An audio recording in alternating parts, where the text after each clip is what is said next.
Yo,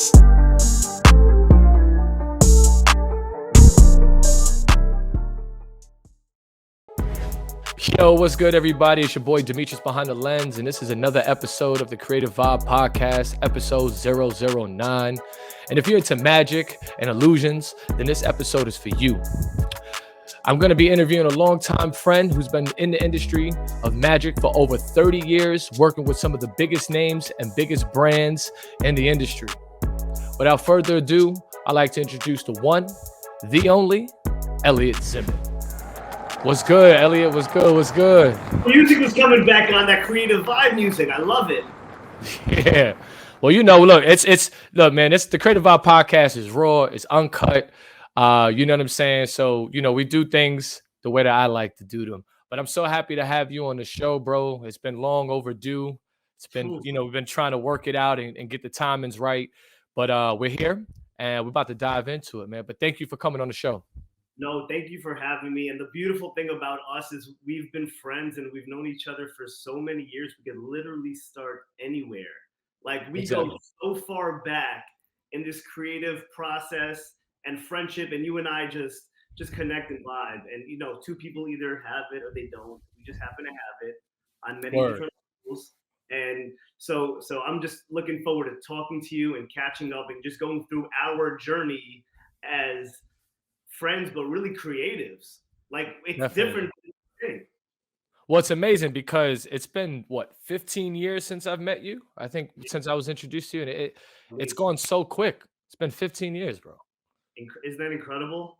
Yeah, I think so. To put into context, I met you about 2008 when I came to the Matrix studio. Shout out to my guy DWI. Yep. And I don't remember exactly the day we met, but I know that you came to the studio, and I remember I think you came up for an interview, if I'm correct. Yeah, DWI. I don't even remember how I even got introduced to his incredible studio in the Bronx, but it's so legendary, and he's such a good person and a mentor and friend of yours for a million years. But I was on a couple of shows up there, and that's how you and I met, and then we just clicked ever since.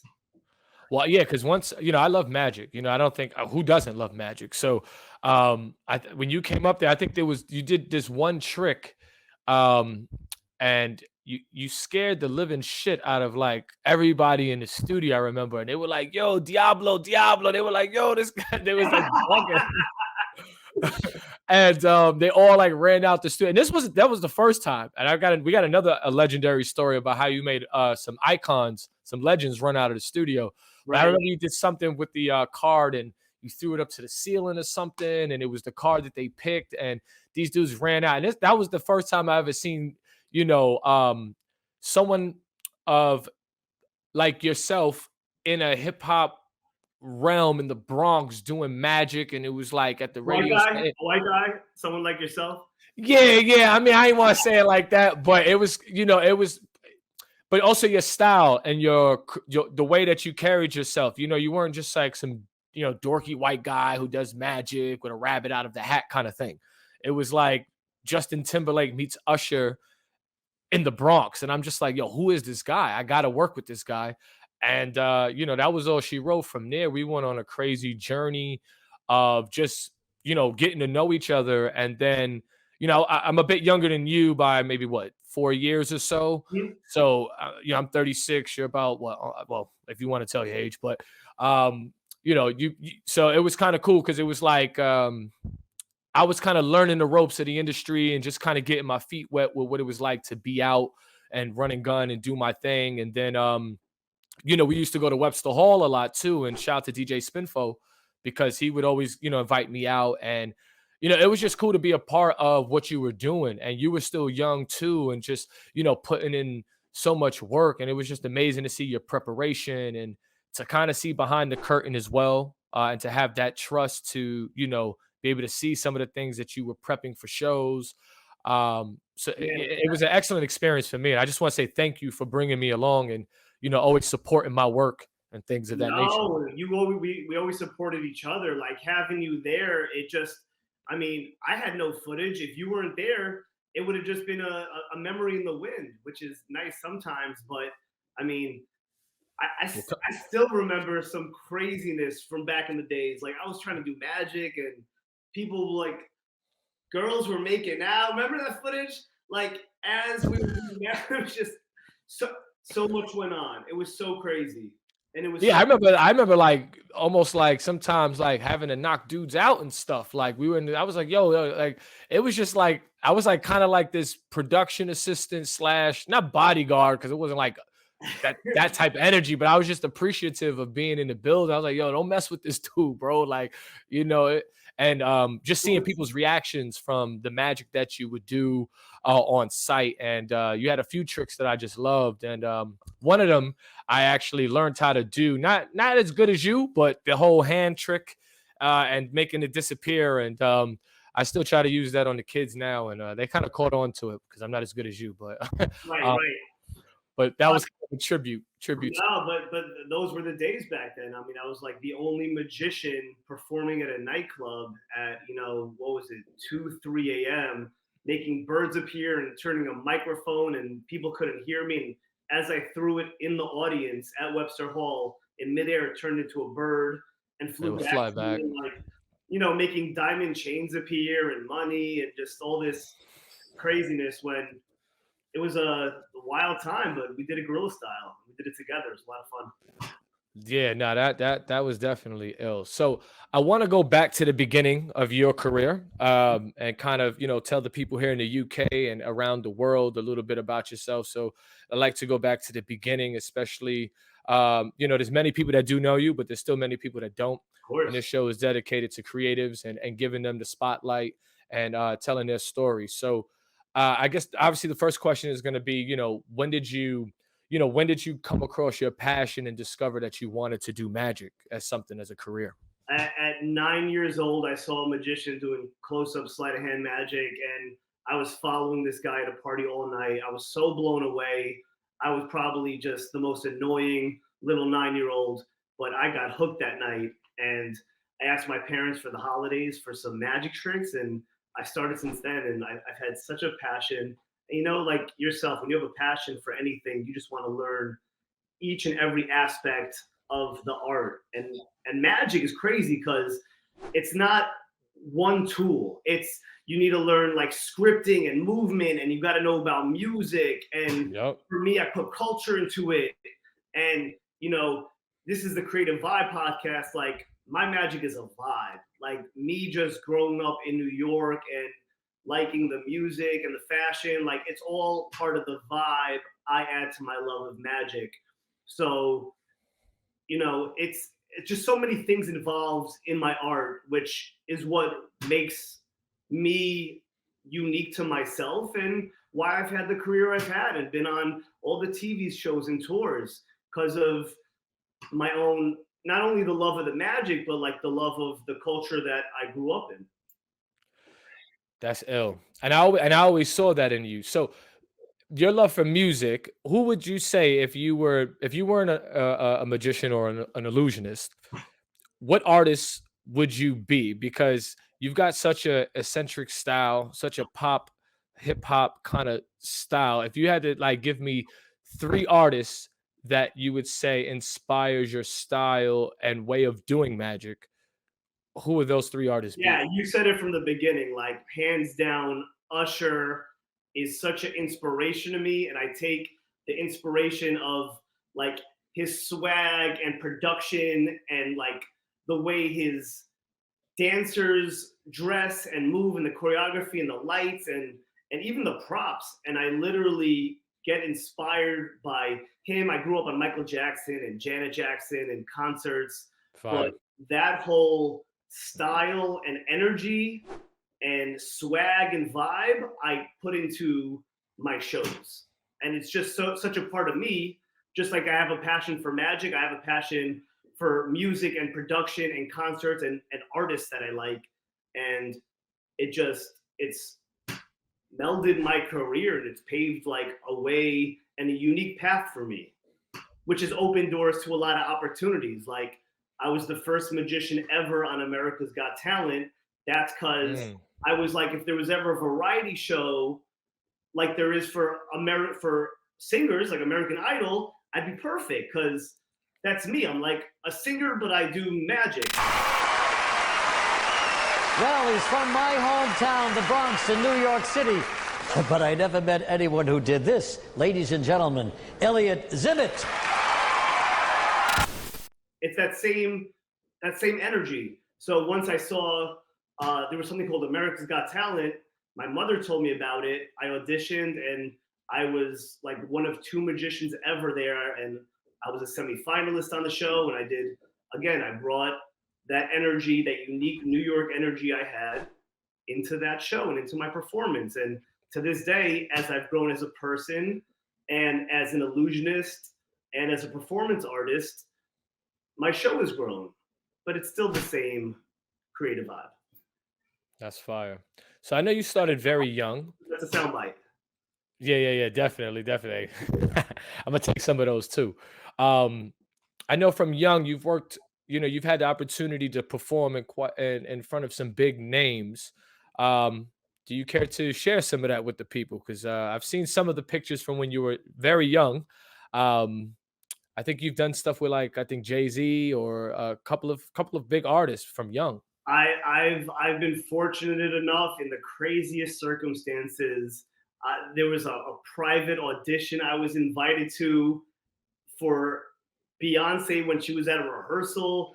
I wish there was footage of that, but like I got to audition for her. I was ill prepared back then. Nothing ever happened, but just like the opportunity to go into like the biggest artist in the world's rehearsal space and get to audition for her and her choreographers and dancers, like a handful of people, like just crazy things. And like, like Diddy's Hamptons parties back in the day. And even now, like I'm friends with Nate Burleson, like legendary football player and like host of everything under the sun now. And he's had me at his house like constantly. And he's always bumping me, like just a great person. I just build these relationships with people, and at the end of the day, thank God, the work speaks for itself. And I'm a good person, so people, good people recognize good people. Yeah, that's what I was gonna say, man. Like, what do you think is special about your energy? Because there's so many with the magic world. I don't know, like, you have the David Blaine's of the world and stuff like that. Mhm. How do you kind of like, I guess, what is the market like? How is what is like in music right now, or like even with like what I do, photography and video? There's like a whole new generation of creatives that have come in, and because technology has made things more accessible, easier Mhm. for the masses to kind of get on. And as you can see from the early days of podcasting, when me and DWI were producing over 40 radio shows when no one was thinking about it, and now you have all of the artists, and all the, you got wrestlers, you got everyone and their mother doing a podcast. How is the industry change for you? Are there is it more competition now? Do you feel more pressure in your back? There's way more competition. Absolutely. It's so watered down. But at the end of the day, experience speaks for itself. There's nothing like it. Like I could rock a live show like nobody else.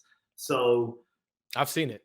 I I've mean, seen like that's really what, and you have to be true to yourself. Like, as there's Mhm. only one Elliot Zimet, there's only one Demetrius Martinez. Like, there's a billion videographers, photographers. There's only one you. Like, I've known your work for years. Like, it's incredible and it's unique to you. Just like my magic, my skill set is unique to me, and no one commands, and they do it in their way, but no one does it like me. So I don't Yep.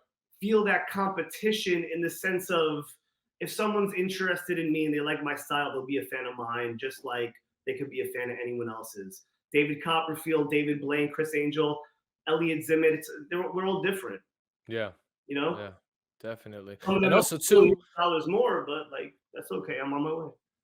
Well, also too, I think it's the time that you came in. No one can erase the time period in which you started, right? It's like you can't take away, no matter who's popping now. You could be Lil Baby, you could be Lil Durk, or whoever's the big artist Right. now.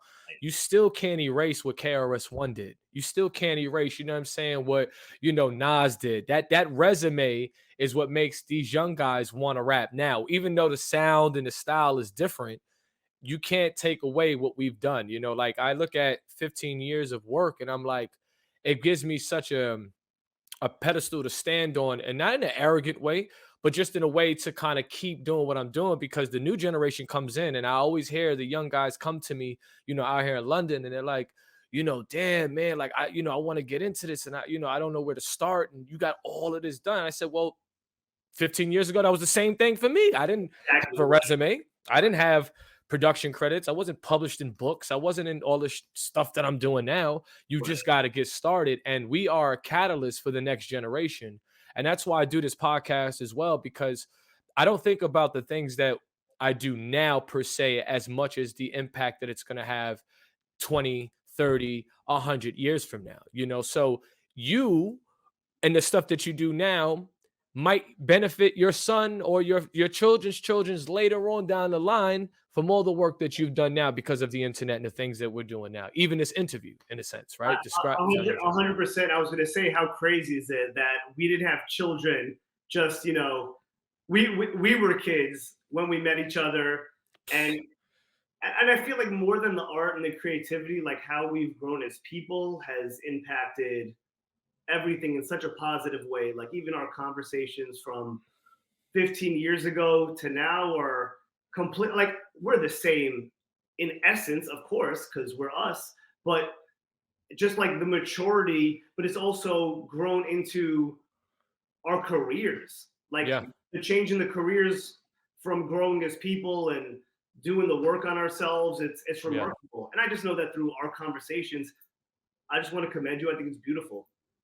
Well, I appreciate it. I found Demetrius Behind the Lens, the name, over COVID, because before I didn't. That one of the things that was, I won't say a downfall, but one of the things that prevented me from gaining momentum, unlike some of my counterparts, like Benji Films or Itchy House Films or certain people that I worked with or came across with, is that they kind of had a brand name. I never had a brand name, so a lot of the stuff that I did was just like my name, but it wasn't branded. And then I came across an article I was reading something, and it was an old photographer, and it had his name, and it said Behind the Lens, but it wasn't his name. It was just, that was the title of the article. And I was like, oh snap. I said, that's the perfect way to describe me, Demetrius Behind the Lens, because I don't just do photography. I'm not just photography. And I was struggling with that for a long time. Like, oh, okay, Demetrius photography. I'm like, no, I also do video. I also do creative directing. You know what I'm saying? I have input. I would, even with you, I'd be like, nah, that don't work. Or, yeah, wear that. Or, or maybe you'd ask my opinion. And, even though you had your set, you knew what you wanted to do.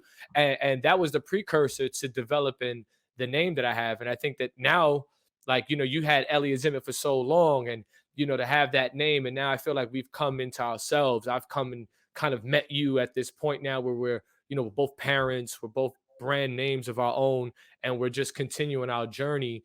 And it's a beautiful thing. It's absolutely a beautiful thing. Yeah, it's so funny with branding. Like we've spoken about this so many times, how important. I've always been into branding and taglines and logos and imaging, and because you and I are both visual creatives, and you're a creative director, and I'm a creative artist. So we've had so many conversations about this, and it's so important. At the end of the day, it's like my name, my work is my brand.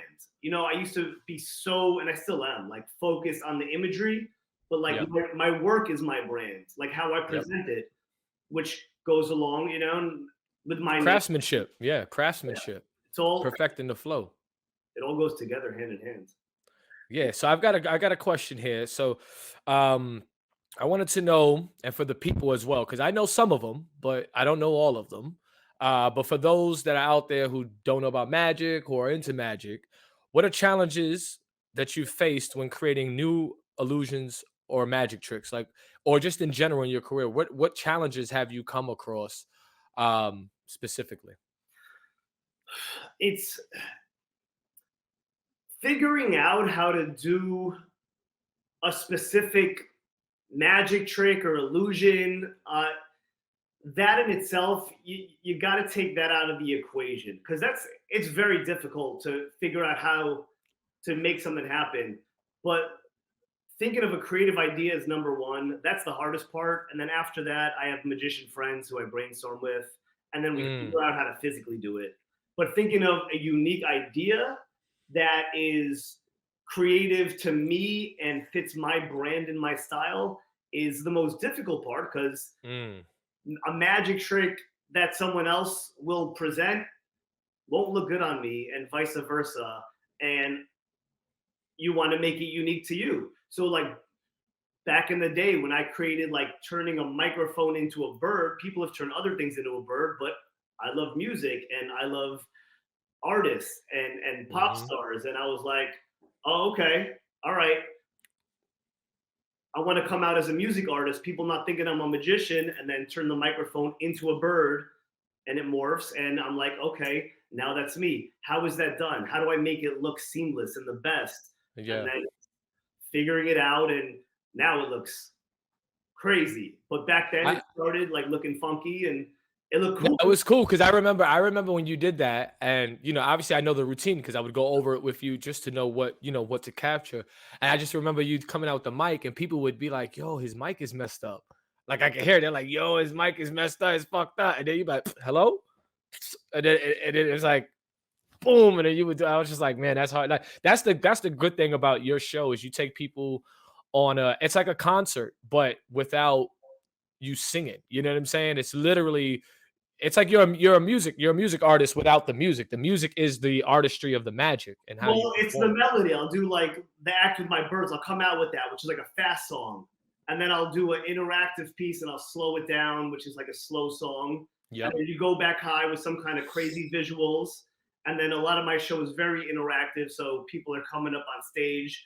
I get in their heads a lot, and nowadays with technology, like I'll break into people's phones, which is crazy.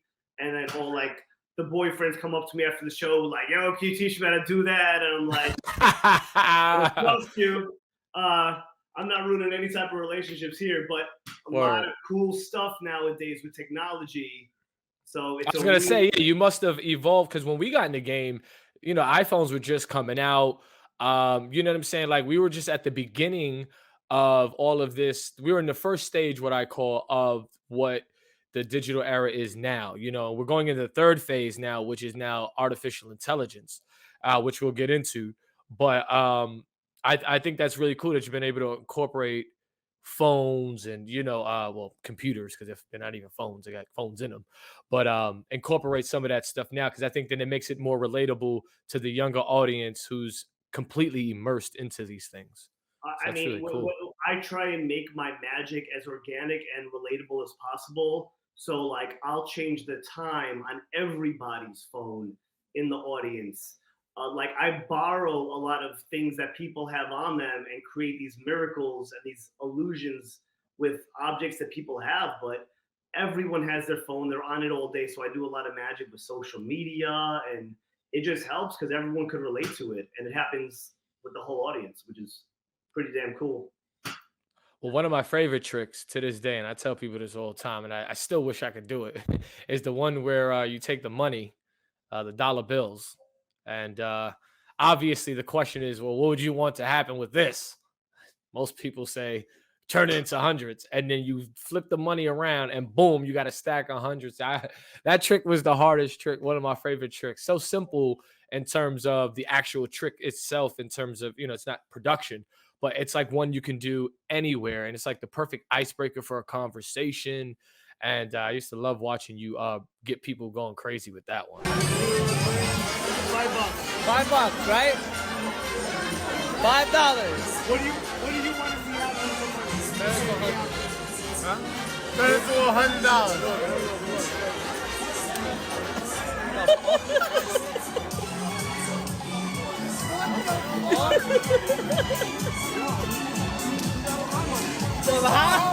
Yeah, people get hyped up off of money.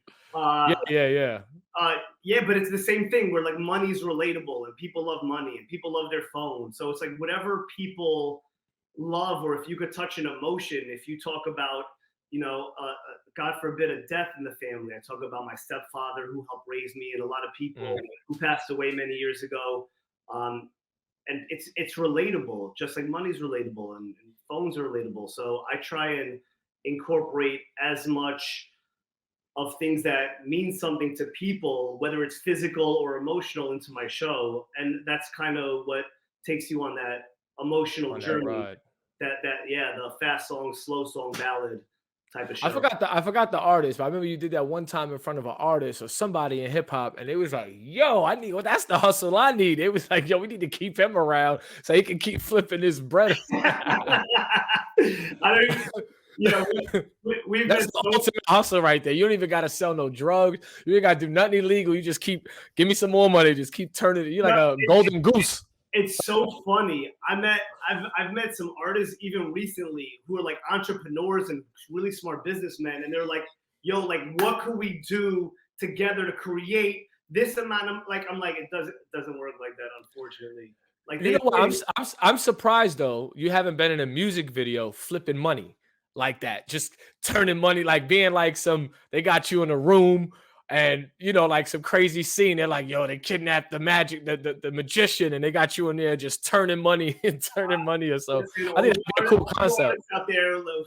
We got visuals for days. Hey, listen, I got some artists, man. We're gonna have to maybe make something happen. I'll get you on some UK vibes with the mandem over here. So that'd be cool. So another question I got here. This is a good one here for me. How do you handle unexpected situations or mistakes during a live performance? It's a great question. If any. Well, so thank God I've been doing this my whole life, so mistakes don't happen too often. But the cool part about being an illusionist, a magician, is the audience has no idea what's going to happen. So it's the element of surprise. So God forbid something doesn't go as planned. I know how to flip it to take them kind of on another journey. So I make something spectacular happen, even though it wasn't the original plan of action. Does that make sense?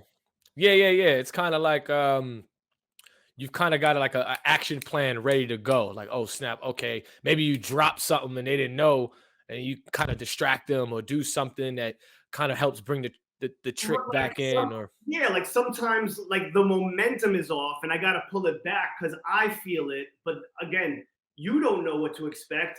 You don't know what's about to happen. So let's say, for example, it's a card trick and I get their card wrong. I'm going to flip it and make that card reappear in an even crazier way because I have a plan B and a plan C. And they think they think the mess up is part of it. They have no idea. It's the positive about being a magician. I could manipulate the situation. It's also being a pro, because that's being a pro. I mean, to be a pro in the game, you got to operate under circumstances that don't go your way and know how to get back and keep yourself going, right? So when things get out of a little control, you've got to know what to do. That's exactly right. That's part of a lifetime of trial and error. And right, if it doesn't go your way, but that's part of life too. If it doesn't go your way, how do you flip a situation to better a situation? So it's the same thing. It's kind of like a magic metaphor. Facts. That's actually that's pretty good. You could turn that into a philosophical kind of lesson for all the young magicians out there. So another question I got here is, are there any specific illusions that have any special meaning or significance for you? Yeah, definitely. And I keep on going back to this because I guess maybe because of childhood and we remember things from childhood, but even to this day, and I do so much now with making audience members levitate. Like, it's crazy stuff I do. That's crazy. The magic with my birds has always and will always have like the most. I've always like had a passion for raising birds since I was a little kid, and I always had a passion for magic. And when I create these miracles with my animals, and then add like the Elliot Zimet swag into it. It's a very difficult act I do, and it's the closest to my heart. So I'll forever love that the most, if that was your question. Yeah, no, that's cool. Do you still have, I wanted to know, do you still have the parrot? Do you still have the parrot? Because she was a feisty little Yeah, I have a tattoo of her. But she had scoliosis. I hand raised her a macaw. Her name was Cameo. And Cameo. Yeah. Shout out to her. She didn't play no games with me, man. I remember I used to get into it with her. She's like, rah, rah. I'm like, all right, calm down. Very jealous bird. Yeah, she's as most macaws are. but she was born with scoliosis. And when I got her, she was my dream bird. Like having this big macaw parrot was my dream bird ever since I was little. She's actually in that picture right there. I was just about to say that's her right there. And I know you got the tattoo, a beautiful one, a nice colorful one right here on your arm. Yeah, so I have a portrait of her. She's still alive, but I had to give her away once I had my kid, and I have other parents now. It just became too much for me, and I needed somebody who was able to give her the love and attention. So she's doing good. I don't have her in my possession anymore. Okay, well, shout out to her. I've had some good moments with her, and I just remember you bringing. I remember going to like two super memorable times was the box theater. When we got there and you got a chance to, well, we were, there was a potential. You called me. I remember you called me, said, "Yo, I'm going down. I'm gonna pick you up. I got a chance to perform for Kanye West at the box." And I'll never forget that day because it was one of the weirdest days. And I don't know if you remember, but like I remember we got there, and first I remember people's reactions of you, like, because you'd have to stop in front of the venue first, take out the birds, and they were covered and stuff. People were looking, what the hell is this guy got in there? Like, I just remember people's faces and stuff. I used to get a kick out of just that whole experience. And I just remember that time. And I remember, and I've never really told this story on camera, and I don't know if you remember, but when Kanye was on stage and it was John Legend on the piano, it was Chrisette Michele in the building. We had Maverick Carter, I think, was in the building. LeBron's man. We had David Beckham in the building. Yes, yep. And I remember. Sorry, go ahead. Yeah. And I just remember Kanye being on stage and he was playing Power on his MPC, and the whole place went red. And I remember his voice. I don't know what it was, but it started to alternate into a very dark voice, like this. And I was just like, what the fuck is going on in here? I said, this is like Illuminati fucking Sacrifice Central right here. And everyone was like, Kanye. And he was like, rah! And I took my phone out. And I remember, I don't know if it was David Beckham or someone came and put my arm down because you're not allowed to have your camera out. Yeah. And he was like, yo, if you put that camera on, you will be out of here. And I remember that was one of the most like craziest entertainment. And I probably, I don't know if I, should say it because I don't know how private that was, but whatever, it doesn't matter to me. No. It was just one of the craziest shows I ever went to. I was like, what the hell is going on here? It was so exclusive, so intimate, and like that place, the box, which is such a iconic, crazy place in itself. Like they don't allow like cameras, pictures, video, nothing. It's like it's exclusive. So they have one here in London, by the way, too. That's right. Yeah, same owners. And so you want to hear like how life comes full circle, which is crazy. So my friend of 20 years, Andrew, who produces the box, he called me a bunch of months ago, and he happens to produce Usher in Vegas. So I'm the biggest Usher fan, as you know. He's like, hey, can you do a date at the box? I was like, sure. Can you get me some good Usher seats? He's like, sure.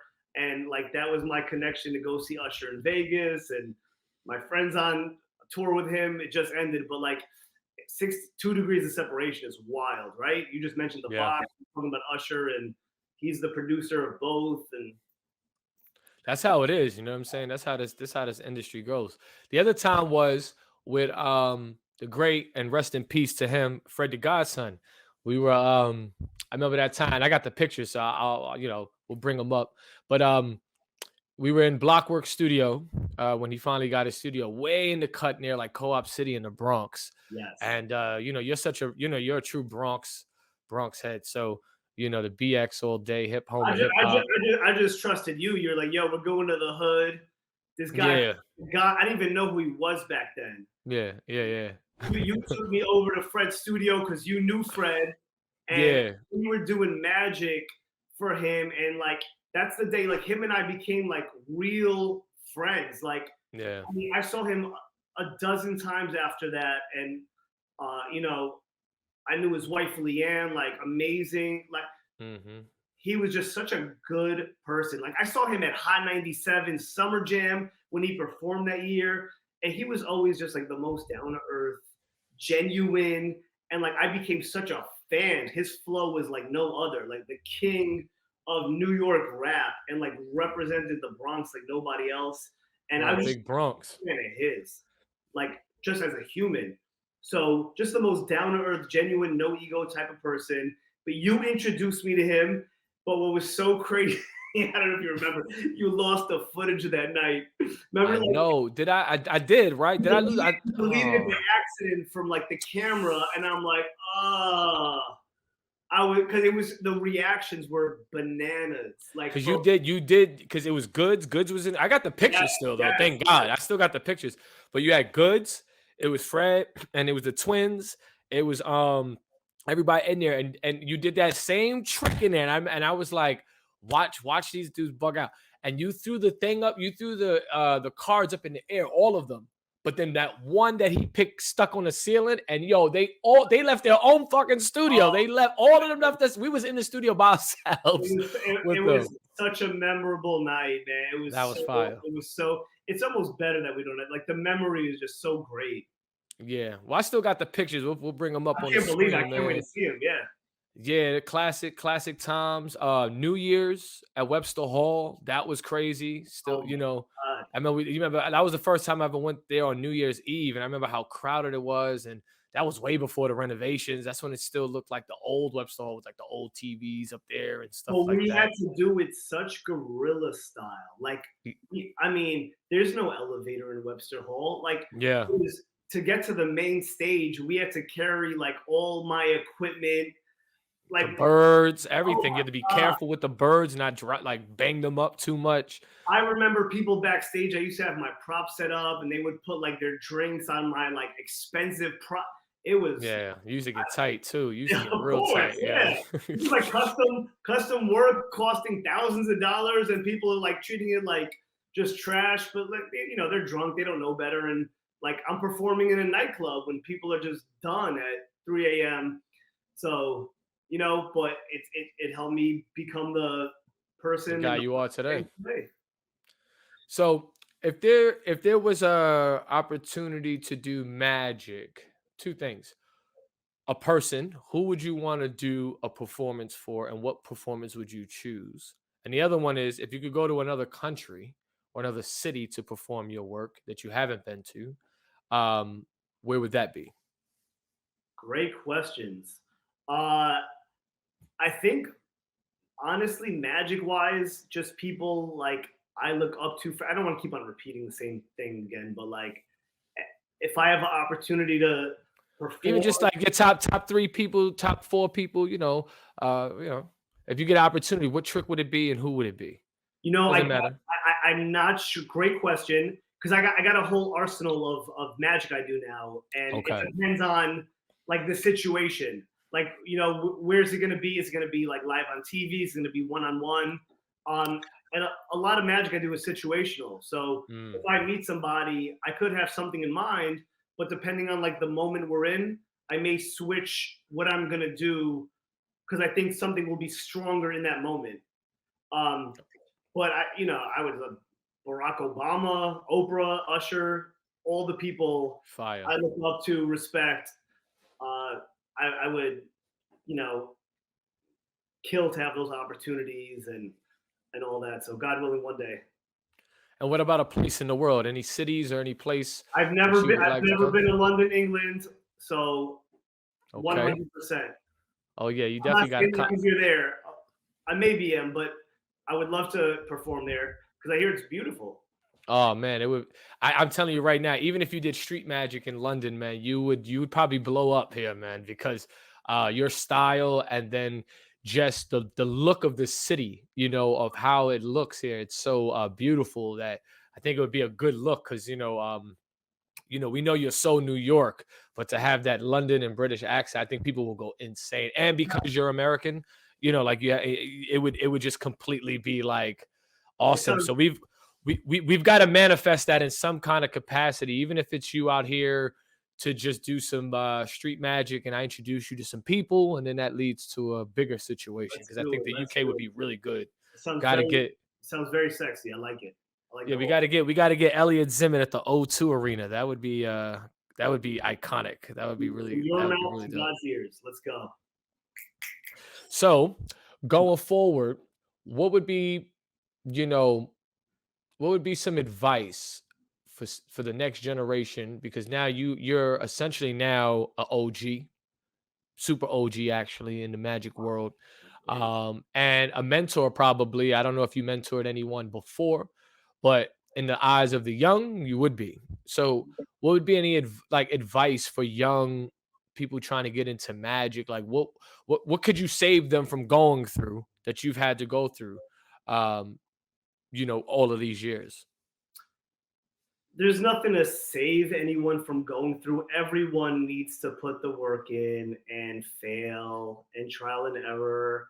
And the most important thing with magic and creativity I've learned over the years is not losing, it is having fun with it, not just trying to do things and keep up with the paces, like literally going and playing and experimenting and being vulnerable and just going through the creative process is by far the most important thing. And that's what's going to get you to the next step. And the next step is literally playing without boundaries, like not putting any pressure on yourself. Mm, Like it's just like learning an editing program. If you're putting so much pressure on yourself, like it's not good.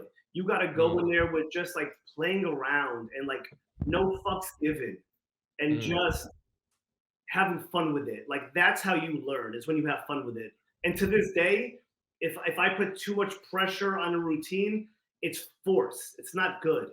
But Mm. when I just go in there with no expectations, another good life lesson, going into something with no expectations, like you're gonna come out on top because detach from the outcome.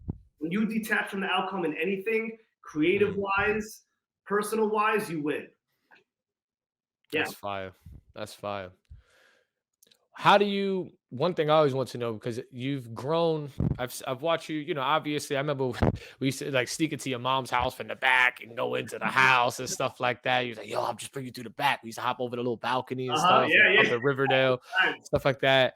And then obviously you've grown, right? I remember your first truck you had, and you got a bigger truck, and like you've grown. How has it been to, and this could be for some of the younger people as well, or just people in general, being an entrepreneur? Because at the end of the day, you're still a businessman as well. And I think business is just as equal as the magic, right? So, like, you could be great at magic, but if you're not good at the business, then your magic might eventually fizzle out. How have you been able to balance business acumen, or what have you learned from business through doing magic? Because you've been in it for a while, and a lot of people could come and go. So, um, Great question. Business has been tough. It not tough. It's been a learning curve because growing up, my family, I just had a very lack mindset when it came to money in general. Like I mm, never heard about investing. Like my family didn't know from that, like at all, because their parents didn't know from that. mhm, It was just, you know, that everything's expensive. Everything is like lack. We got to just save. You don't have enough money. And I had to learn the hard way. And like, thank God for YouTube and talking to people and just wanting to learn how to better myself. Uh, that's the only way I figured out this whole money thing, is by just like trial and error. Um, and working really hard. And when you get like, when you start to master, I don't think you're ever a master, but when you start to master your craft, you know, yesterday's price is not today's price. My price has gone up immensely over okay. the years, and that's because of my track record. But it's really just getting better at my craft, and having more people validate my shows and like recommend and talk positively about what I do. And if someone dope says like, you got to get this guy, check him out, the price goes up. But it's really just like learning about money and how to manage it. And I'm still trying to figure it out. I'm doing all right. That's dope. Yeah, that's no, that's good. I've seen you grow. I always respected that because like DWI, like my friend Jo, like a lot of people around me were like, they were just, what they killed is what they ate. You know what I'm saying? There was no 9 to 5. I've never really seen you do do that, whether and there's nothing wrong with doing that. There's nothing wrong with having that. But to do magic, to carry all of this equipment, you're like an old school DJ essentially. Like, you know, you got to carry. That's a great analogy. Yeah. It's laborious what I do, and I'm not the type of magician who comes in like with a little briefcase and does a show based off of like, haha. Like, I like production value. Like, I'm coming in with a show, and it's a lot of hard, back-breaking work. And I used to look not to cut you, but I used to look sometimes. I'm like, damn, how the freak does this guy like have the energy and the motivation to take? First of all, you got to take care of the birds. Okay, that's money. Then you've got to you got to pack them, you've got to move them, you've got to like get them there, and then you got to have a car, you know, so you can't just show up with a little bag and get on a train. Like, can't do that. You couldn't cut corners. I used to always like, dang, he can't cut no corners in this. And obviously you weren't probably making as much as you are now.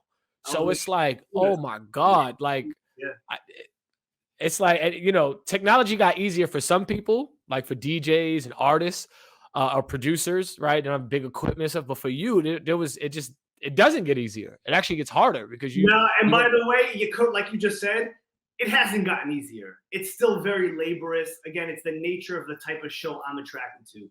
I want to give my audience an experience. I don't just want to come in with some nonsense. If some people like they want to do that, it's cool, but that's just not me. Like, I want to give them a show, and that takes heavy lifting and equipment, and I'm not afraid to put in the work. Like, would I like to make my life like work smarter, not harder? Sure, but with what I do, it's not always the case. So in that journey of it being such an intensified sort of career, and being that, you know, it's not like you've got like the WWE truck outside carrying all the equipment for you all the time. It's kind of like you kind of have to do that. Obviously, sometimes you would hire me to come in and help you with that and stuff like that. And I've seen you have other guys come in to help and do things like that. But have you, and maybe, you know, maybe you could open up about this, but have you ever felt like just like at some point calling it a quits, like this is too hard, or this is just too much carrying, too much equipment, too expensive, maybe the money's not coming in and matching? Like, was there a time where you've ever gone to a dark period, or you know, a low period? Because, you know, we like to show the highlights, but I think it's also good to express in the midst of all the good that we show on Instagram or online or whatever, that, yeah, you know what, I did feel like giving up, or it was pretty hard during this period, and I did feel like throwing in the towel. Did you ever go through that? So to answer your question, oh my God, there's been so many lows, so many highs and lows. But that's what being an entrepreneur is. I never once thought of quitting what I do. I just love it too much. But there was so many times where I was in the red, like monetarily wise. Like, I had just no money, or I'd be in debt, and then I'd crawl out of debt, and I'd go back into debt. And like the frustration for that takes such a toll on you. And every entrepreneur knows what that is. Like, if you don't, God bless you. But like, you know, at the end of the day, when you win, it just makes it that much more gratifying and satisfying. And, you know, money's a tricky thing, unless, like, again, we weren't taught about money growing up. So, you know, it's figuring it out. But no, I never wanted to quit what I did. I always knew I had something in me. I've also always felt like the underdog, which I don't take that for granted. I kind of like it, but why would you say that? What makes you an underdog? Yeah, the underdog. What makes you feel that way? Good. I feel like often in my career, like, I've almost made certain things I wanted to accomplish, but like, I never made it there. Like, I'm still climbing the ladder. Like, I'm not any. So what would you say then is whatever that is? What would be that? What would be like, okay, that next tier of what you think you can actually, or the vision that you have? Where is that next tier for you? I think I've manifested a lot in my career. I'm like a huge manifester, and like, and you got to believe it, like, deep down inside, right? You got to believe that you can do something. like if you don't like believe it in your soul, it's not going to happen. Because like you could say all the words you want, but you really got to like believe it. And I know, but what's the next? I want to like sell tickets like and like have like sold out tours, and like I'm kind of living one of my dreams now. I have a residency in one of the hottest spots in New York City. Like my dream when I was a kid to have a show in Vegas, it hasn't been in 15 years. Like New York City is my home base. Like the people I love, my friends. What's the venue? What's the venue for the people? So if they come to New York, it's a members only hotel, real exclusive, called the Ned Nomad. Oh yeah, we got the Ned here in the bank section of London. The Ned, yep. Right. NED. So I perform every other week, and this guy Richie Akiva, who basically runs nightlife in New York, he puts on the show, and he's the face of the hotel, and it's an incredible experience. I do a full hour show there, and yeah, it's been an incredible opportunity, and thank God we have a great relationship, and I kill it, and they bring like a lot of celebrities go there and great people, so it's been awesome. Well, we're gonna me and you gonna have to do something like an official mini, like documentary of like Elliot Zimet. You know what I'm saying? I think we should do something like that, man. We should, and get some people to give some testimonials and sit down and talk with them and slap together something like that where we just, you know what I'm saying? Like we maybe a day in the life, but it's like, but then we incorporate like, certain key people and say, have them talk about their experience with you, or, the impression that they had, and maybe surrounded around the Ned since you're a resident there. That would be so fire. And I've done so many things in my career. Like I went to a performing arts high school in the city, which I failed out of basically because I was so ADHD my whole life and learning disabled, and like I just struggled through school. It was not for me. So thank God I had this passion of magic, and I knew like I always had drive. So I was not good in school. And it's not that I didn't want to work hard. I was all over the place. But I knew I could make it in magic because like I just had this burning desire inside of me. And then like after high school, like I got my GED, right? Like it's kind of like shout out to all the GED guys, man. I got my GED, and I was working for Ted Baker, big company out here in London. I'm the only guy with the GED. Everybody's Oxford and all this other stuff going on. So it's funny. Like, I used to be so embarrassed to say that back in the day because I had nothing. Like you're a failure. You're a high school dropout. You're a failure. But now that I'm successful, it's relatable to people who struggled the way I did, and the way I still do in certain aspects. So but that's how it goes. That's how it goes, right? If you were on food stamps, you didn't want to tell people you were on food stamps, until you made it. And then you're like, well, yeah, I was on food stamps. You know what I'm saying? So it's one of those things. I get it. Then right out of high school, I auditioned for Ringling Brothers Circus, which was a dream of mine. I was never like a sports kid. I was never in a sport. I was always into the circus and magic. So when the circus came to Madison Square Garden every year, like that was my dream. And my father knew some people backstage. I got to go on the elephants when I was a kid, like really unique experiences. So when I heard they were looking for a clown in the show, clowns and dancers, I was like, I'm already a magician, but let me try and see what's up and maybe live my dream from when I was a kid. And I auditioned, and they chose me out of thousands of people they auditioned, and I toured around the country, and I trained for a year. I think that probably shaped you. That probably shaped you. You were quite young when that happened, right? I remember you were quite young. I was like 21, right out of high school almost, and it was my first time on my own. So yeah, living on a train and experiencing life, and then I had a year contract, and I didn't even make the year because me and a clown in a big fat woman suit with like the big boobs and the big butt, we got in a fight backstage, and I punched him in the face, and it was, it was crazy. And I quit before they fired me. It was a whole. So that lasted 10 months, and it was a beautiful experience. I mean, just being on my own for the first time, but like being with these animals and being like in this once in a lifetime production.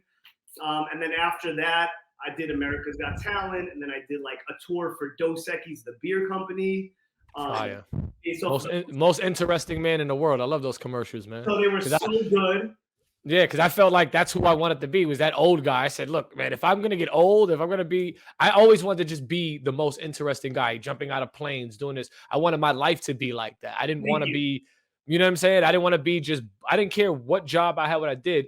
You know, I always tell people like nowadays, during the day I'm Bruce Wayne, but when I get the camera and I'm out in the scene, I'm Batman. You know what I'm saying? Like, I just wanted this guy that's just got stories and connections, and hey, you want to come out with me? Yeah, sure. And then just go, you just always got something in your bag. That's how I just want to live my life. So that's really cool. Right. It's really cool. So, again, one opportunity leads to another, and it's just part of the journey. And then, like the career takes a dip and then it goes back up, and you just got to keep on working. Keep on going. Yeah. Well, I think you're still well on your way to even more greatness, from all the years of work you put in. And, obviously I would like to get back soon and collaborate with you. And hopefully we could do something, because I've developed a lot of connections in my life now, and have grown as well tremendously. And I think we could, reunite at some point, or at different points of the year, and maybe do a passion project that could, maybe spark the interest of certain executives or people that, all it takes is one click over, and then before you know it, you go from Elliot Zimet, X amount of years in at this level, to selling out Madison Square Garden or something. You know what I'm saying? So we definitely got to put that into motion. 100%. I know we're going to do it. It's not even a question. It's just literally. Oh yeah. Next time I'm in New York, I know I missed you last time. It was raining and all that, but next time when I come out there, we could do some more. Even we could go down to like Florida. I got some big connection. Shout out to my guy DJ Nasty, my man DJ Wild G, who just came to London. Tons of dope people you could actually maybe do some magic for. And collaborate those brands and names and see what comes from that. It's so funny. It's so funny you say that. Like, I'm in this group with creatives. Like, we do a once a week thing, and the question was like, what do you want? What's like one word for 2024? And like, mine literally was just a few days ago, collaboration. Like, that's my word. Just to like do a lot more of this. I'm so happy we're kicking off, like more podcasts and just collabing with more people, because I've done a lot on my own, but I definitely want to start doing a lot more collaboration. So it's so interesting. Yeah, well, we'll put that into motion for sure. So we're coming towards the end of a great interview, which I'm very happy to have finally got a chance to sit down and do this with you. Is there anything that you want the people to know about you? Anything that you want to leave behind as a statement, a word, or something that you want the people to remember you by? And then the second part of that is there anything you got coming up that you want to promote? Anything that you want the people to know that's coming down the pipeline?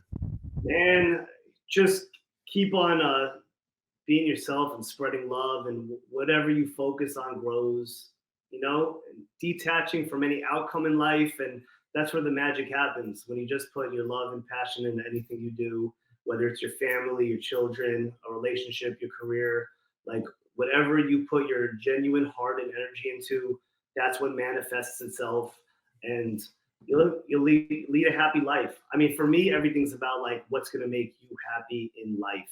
It's not, for me, it's, like, do you want $1 billion? Like, for me, money doesn't like lead me and rule me. Like, it helps, but like, I just want to be ultimately happy, and I feel like I'm on a really good path. So put in the work. Good, man. Yeah.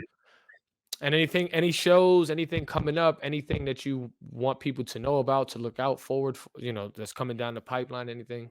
I'm working on some really big TV spots, which I'm excited about. So I'm talking to the producers now. So nothing is locked in at the very second, but it's about to be. And now I just have this great New York City residency at the Ned Nomad. So if people are around, you got to know somebody to get in or become a member. But the show's been going really well there. and continuing to grow my career and my brand. Yeah, That's love it. what's up, man. That's what's Yeah. up. Lastly, what about just for the people out here in the UK and around the world, how can they find you? How can they reach you if they want to hire you, if they want to bring you to the UK? Who do they talk to? Where can they find you? Everything is under the brand name at Elliot Zimet. DY, you'll put it up, I'm sure. Demetrius Yeah, probably just Google you, man. It's right there. Elliot Zimet, right on the ticker at the bottom. right there. So they could just Google it, man. That's what, Yeah, yeah. you can't miss me. But yeah, Nice. definitely catch me, send a message on IG, and we figure it out. But yeah, no, show love, and I'm looking forward. Thank you for having me. Yeah, Creative. thank you. Thank you, Elliot, for all the years of, hiring me for certain things or just giving me those experiences. A lot of those things shape me. Obviously there's been moments where there's been, disappointments that I've had with you. Like we've messed up on certain things and had to apologize. And, That's part. I think, But but that's part of friendship, right? That's part of like shit yeah, happens, and we yeah. talk it out, and we figure it out, and But nothing. that's one thing I think you were always good on. And I think I was always good on is that nothing was ever, because my passion was just as strong as yours. It's just experience.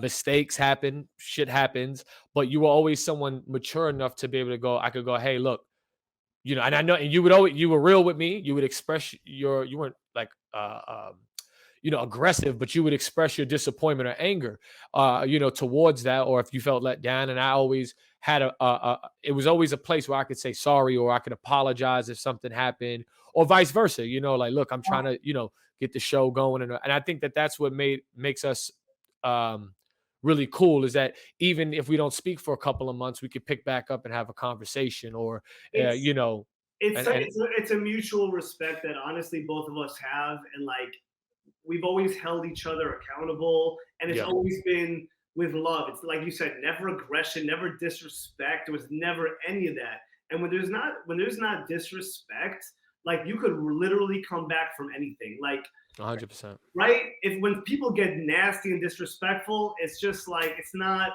worth it. It's never worth it. Yeah. Well, yeah, there was no reason for me to ever disrespect what you was doing because I admired it. Yeah. No, likewise. But like at the end of the day, we respect each other as people and as creatives, and like it's the same vibe. And I'm like, it was always so much bigger than any little bullshit. Yeah, and we're getting better as we age. So it's gonna be fun to see what the next 15 years bring as we step into this new AI world and all of this stuff that's coming down the line. So I'm scared. but yeah, man, I appreciate you, man. Thank you for coming on the show. No, thank you. And Yeah, so this is glad another episode. Yeah, another episode of Creative Vibe Podcast, man. Demetrius Martinez. I'm Yeah. Elliot Zimet. See you soon. See you soon, baby.